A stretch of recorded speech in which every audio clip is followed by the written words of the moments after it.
Halo, perkenalkan nama saya Riko Saimema Putra, NPM 2141010 kelas 01. Di sini saya akan menjelaskan manajemen konflik dan mengelola konflik dalam hubungan. Yang pertama, pengertian manajemen konflik.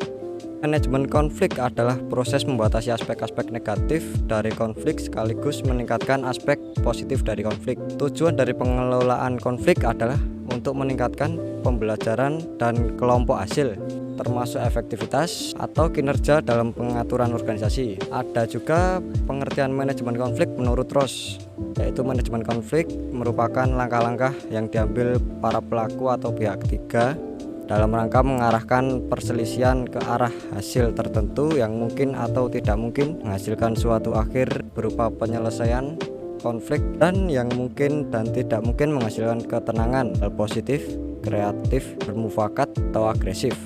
Berikut tahapan dalam mengelola konflik. Yang pertama, pencegahan konflik. Yang kedua, penyelesaian konflik. Yang ketiga, pengelolaan konflik.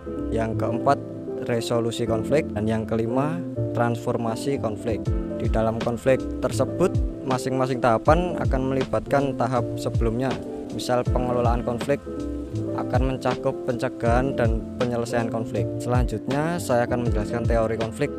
Yang pertama, ada teori hubungan masyarakat. Teori hubungan masyarakat menganggap bahwa konflik disebabkan oleh polarisasi yang terus terjadi. Yang kedua, teori kebutuhan manusia menganggap bahwa konflik yang berakar disebabkan oleh kebutuhan dasar manusia.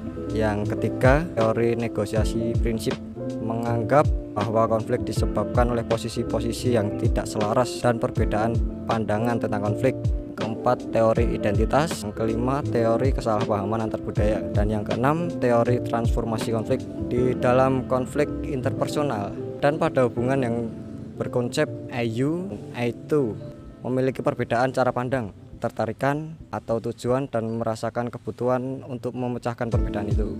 Prinsip konflik sendiri ada 5. Yang pertama, konflik hal yang wajar dalam hubungan. Yang kedua, konflik mungkin ditunjukkan secara terbuka maupun tertutup. Yang ketiga, konflik sosial membentuk makna. Yang keempat, konflik dapat dikelola dengan baik dan atau buruk. Yang kelima, konflik baik untuk individu dan hubungan. Adapun orientasi konflik, kalah-kalah mengasumsikan bahwa konflik memberikan kekalahan pada setiap orang yang terlibat. Menang dan kalah memandang konflik sebagai kemenangan dan kekalahan dalam perselisihan. Dan menang mengasumsikan bahwa biasanya terdapat cara untuk mengatasi perbedaan agar setiap orang terlibat konflik merasa diuntungkan. Berikut cara menanggapi konflik.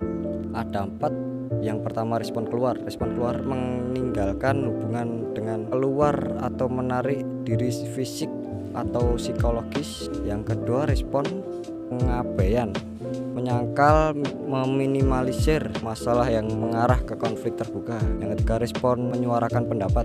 Menyuarakan pendapat konflik secara langsung dan berusaha menyelesaikannya. Keempat, respon loyalitas.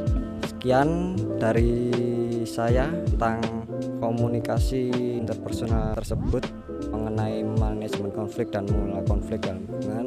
Terima kasih bagi semuanya. Di akhir video ini, wassalamualaikum warahmatullahi wabarakatuh.